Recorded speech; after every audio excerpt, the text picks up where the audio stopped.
Shalom, salam sejahtera untuk kita semua. Pada saat ini kita sama-sama akan mempelajari firman Tuhan melalui pelajaran sekolah Sabat.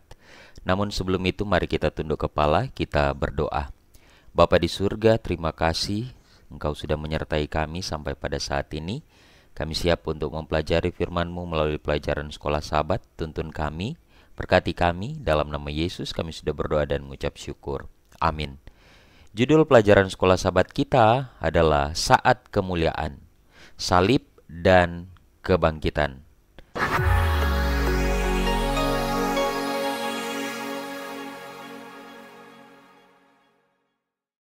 Saudara-saudaraku yang diberkati oleh Tuhan, ayat intinya terdapat di dalam Yohanes pasal 18 ayat 37. Maka kata Pilatus kepadanya, "Jadi engkau adalah raja?" Jawab Yesus, "Engkau mengatakan bahwa aku adalah raja. Untuk itulah aku lahir dan untuk itulah aku datang ke dalam dunia ini, supaya aku memberi kesaksian tentang kebenaran. Setiap orang yang berasal dari kebenaran mendengarkan suaraku." Saudara-saudaraku yang diberkati oleh Tuhan, setelah perjamuan terakhir, Yesus berdoa seperti ini, "Ya Bapa, saatnya telah tiba. Permuliakanlah anakmu supaya anakmu mempermuliakan engkau." Yohanes 17 ayat 1. Kemuliaan apakah yang Yesus maksud? Kemuliaan atas kematiannya dan kebangkitannya. Ia berulang kali dinyatakan tidak bersalah, tetapi kemudian dihukum sebagai orang bersalah. Ia dinyatakan sebagai raja tetapi mati sebagai penjahat. Makamnya disegel, tetapi gerbang abadi dibukakan untuk Raja Kemuliaan. Mazmur 24 ayat 7-10. Kita akan belajar pelajaran kita pada saat ini, yaitu langkah-langkah menuju kemuliaan, di mana peristiwa ketika Pilatus menolak kebenaran dalam Yohanes 18 ayat 28-38. Kemudian dalam Yohanes 18 ayat 38 sampai Yohanes pasal 9 ayat 19 ayat 5 tentang lihatlah. Kemudian kemuliaan salib, raja yang disalibkan, dan kemuliaan kebangkitan, lihat dan percaya. Kemudian ada misi dari Maria. Mari kita pelajari pelajaran kita bagian demi bagian. Bagian yang pertama, langkah-langkah menuju kemuliaan. Pilatus menolak kebenaran. Dalam Yohanes 18 ayat 38 dikatakan, kata Pilatus kepadanya, "Apakah kebenaran itu?" Sesudah mengatakan demikian, keluarlah Pilatus lagi mendapatkan orang-orang Yahudi dan berkata kepada mereka, "Aku tidak mendapati kesalahan apapun padanya." Saudara-saudaraku, setelah mencoba melepaskan diri dari tanggung jawab menghakimi Yesus, Pilatus bertukar pertanyaan menarik dengan Yesus. "Apakah kamu raja orang Yahudi?" kata Pilatus. "Apakah kamu mengatakannya sendiri atau orang lain yang menceritakan tentang aku? Apakah aku seorang Yahudi? Apa yang telah kamu lakukan?" Jawab Yesus, "Kerajaanku bukan dari dunia ini. Jadi apakah kamu raja? Untuk itulah aku dilahirkan. Setiap orang berasal dari kebenaran mendengarkanku." Apa itu kebenaran? Saudara-saudaraku, sayang sekali karena begitu dekat dengan kebenaran, dia tidak mau mendengarkannya. Apa yang membuatnya berpaling dari juru selamatnya? Prasangkanya terhadap orang Yahudi? Ketakutan kehilangan otoritas dan hak istimewanya? Atau tekanan dari orang banyak?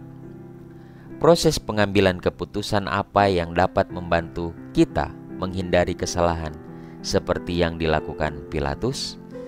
Inilah yang menjadi dasar di mana Pilatus telah begitu dekat dengan kebenaran. Kita tahu bersama, kebenaran itu hanyalah Yesus Kristus. Dia begitu dekat, tapi pada akhirnya dia menolak kebenaran itu. Hanya mungkin karena prasangka, hanya mungkin karena ketakutan kehilangan otoritas, hak istimewa, atau mungkin karena tekanan. Terkadang dalam kehidupan kita pun seperti itu. Kita menolak kebenaran yang disampaikan, entah itu lewat khotbah atau kita belajar firman atau apapun itu. Seringkali kita menolak hanya karena kita takut kehilangan otoritas kita mungkin dalam pekerjaan, kehilangan pekerjaan-pekerjaan kita, atau mungkin kehilangan orang-orang yang bagi kita sangat penting, dan mungkin kadangkala karena tekanan dari banyak orang sehingga prinsip-prinsip kebenaran kita abaikan atau kita tolak. Kemudian bagian yang selanjutnya, melihat. Lalu Yesus keluar bermahkota duri dan berjubah ungu. Maka kata Pilatus kepada mereka, "Lihatlah manusia itu." Yohanes 19 ayat 5. Pada keesokan harinya Yohanes melihat Yesus datang kepadanya dan ia berkata, "Lihatlah anak domba Allah yang menghapus dosa dunia." Yohanes 1 ayat 29. Ia telah memerintahkan seorang pria tak bersalah untuk dicambuk, dan para pengawalnya telah mengejeknya. Sekarang ia memamerkannya di hadapan orang banyak yang menunggu pembebasannya. "Lihatlah raja yang malang dan kurus kering ini. Apakah layak untuk menyalibkannya? Lebih baik kita biarkan dia pergi." Tanpa sepekat pengetahuannya, Pilatus menyampaikannya sebuah kebenaran besar.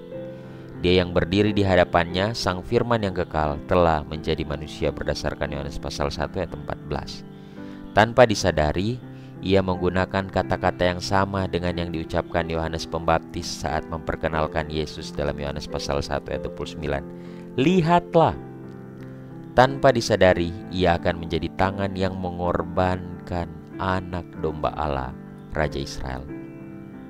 Seorang kafir berjuang untuk membebaskan Yesus, sementara umat Allah berjuang untuk menolak Dia yang dapat memberikan keselamatan bagi orang Yahudi maupun orang kafir. Saudara-saudaraku, ketika Pilatus memperhadapkan Yesus kepada banyak orang, dia katakan, "Lihatlah manusia itu." Seharusnya mereka menyadari apa yang Yohanes sampaikan, "Lihatlah anak domba Allah yang menghapus dosa dunia." Tapi pada kenyataannya mereka menolak. Padahal inilah yang mereka nantikan.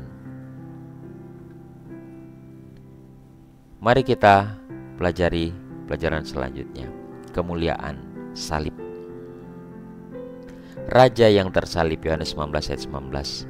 Dan Pilatus menyuruh memasang juga tulisan di atas kayu salib itu, bunyinya, "Yesus, orang Nazaret, Raja orang Yahudi." Roh Kuduslah yang meyakinkan Pilatus bahwa ia telah menghukum raja orang Yahudi. Apa yang telah kutulis tetap tertulis. Alih-alih menerima rahmat ilahi karena tidak mampu menanggung rasa bersalahnya, ia bunuh diri di pengasingan di Galilea. Di depan salib, sebilah pedang menusuk hati Maria ibu Yesus dalam Lukas 2 ayat 34-35. Dengan belas kasihan yang lembut, Yesus meninggalkannya dalam pemeliharaan Yohanes. Karena menyadari bahwa segala sesuatu telah terlaksana, bahwa pekerjaannya telah selesai dan telah diselesaikan dengan sempurna, Yesus berseru, "Sudah selesai," lalu menyerahkan nyawanya. Saudara-saudaraku, pengorbanan Yesus Kristus yang sempurna berarti bahwa kita tidak boleh menambah atau mengurangi pekerjaannya, tetapi menerimanya begitu saja. Keselamatan adalah anugerah kasih karunia. Maukah kita menerima pengorbanan Yesus yang sempurna itu? Kemuliaan pada saat kebangkitannya. Lihat dan percaya, Yohanes 20 ayat 8. Maka masuklah juga murid yang lain yang lebih dahulu sampai di kubur itu, dan ia melihatnya dan percaya. Saudara-saudaraku, menjelang matahari terbenam pada hari Jumat, para murid tidak dapat mempersiapkan jenazah Yesus untuk dimakamkan. Namun setelah jam-jam suci Sabat, para wanita membawa barang-barang yang diperlukan untuk membalsem jenazahnya. Maria Magdalena datang melalui rute lain untuk menolong mereka, tetapi mereka mendapati makam itu kosong. Ia berlari untuk memberitahu Petrus dan Yohanes, yang segera tiba di makam itu. Ketika Yohanes melihat kain kafan itu dilipat dan ditaruh di samping, ia percaya bahwa Yesus telah bangkit. Siapa yang peduli dengan perincian seperti itu selain Yesus sendiri? Yohanes 20 ayat 7-10. Kubur yang kosong ini adalah jaminan, saudara-saudaraku, jaminan kebangkitan kita sendiri. Kenapa? Karena seperti Yesus meninggalkan kubur, kita juga akan dibangkitkan oleh kuasanya itu. Misi Maria dalam Yohanes 20 ayat 17. Kata Yesus kepadanya, "Janganlah engkau memegang aku, sebab aku belum pergi kepada Bapa. Tetapi pergilah kepada saudara-saudaraku dan katakanlah kepada mereka bahwa sekarang aku akan pergi kepada Bapakku dan Bapamu, kepada Allahku dan Allahmu." Berjalan lebih lambat dari Petrus dan Yohanes, ketika Maria Magdalena tiba di makam lagi, mereka telah kembali ke Yerusalem. Ketika ia menangis, ia menengok ke dalam dan melihat dua malaikat di sana yang tidak dikenalnya. Sementara ia berbicara dengan mereka, Yesus sendiri berdiri di belakangnya. Satu-satunya kekhawatirannya adalah menemukan tubuh Yesus yang tak bernyawa. Rasa sakit dan air matanya menghalanginya untuk melihat kenyataan di sekitarnya. Baru ketika Yesus memanggil namanya, dia menyadari apa yang sedang terjadi. Ketika Yesus menampakkan diri kepadanya, ia dipenuhi dengan sukacita.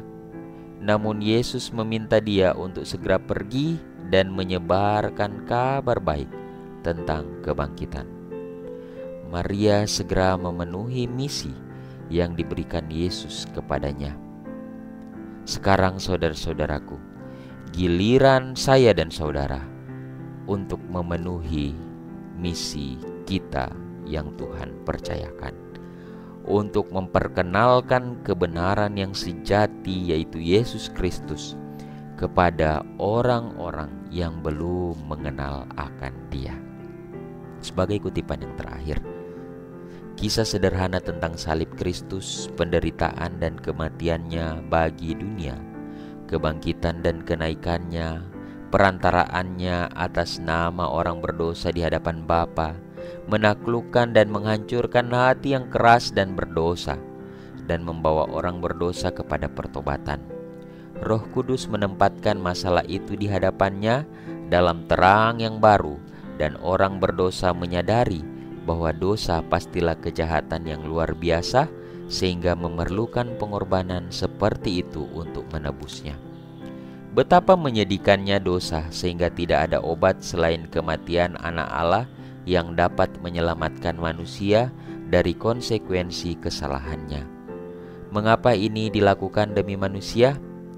Itu karena Allah mengasihi manusia dan tidak menghendaki seorang pun binasa, tetapi agar semua orang bertobat, percaya kepada Yesus sebagai juru selamat pribadi, dan memperoleh hidup yang kekal. Saudara-saudaraku, kiranya lewat firman Tuhan melalui pelajaran sekolah Sabat pada saat ini boleh dapat menolong kita untuk menerima dengan sungguh-sungguh Yesus dalam hidup kita, menyampaikan misi dari Yesus kepada orang-orang lain, agar ketika Dia datang kita semua dapat dipersiapkan untuk bersama-sama dengan Dia. Saudara-saudaraku, Dia telah mati untuk kita. Jangan sampai kita menolak Dia. Kembali kepadanya jika kita jauh, dan tetaplah setia kepadanya di saat kita ada di dalam kebenaran.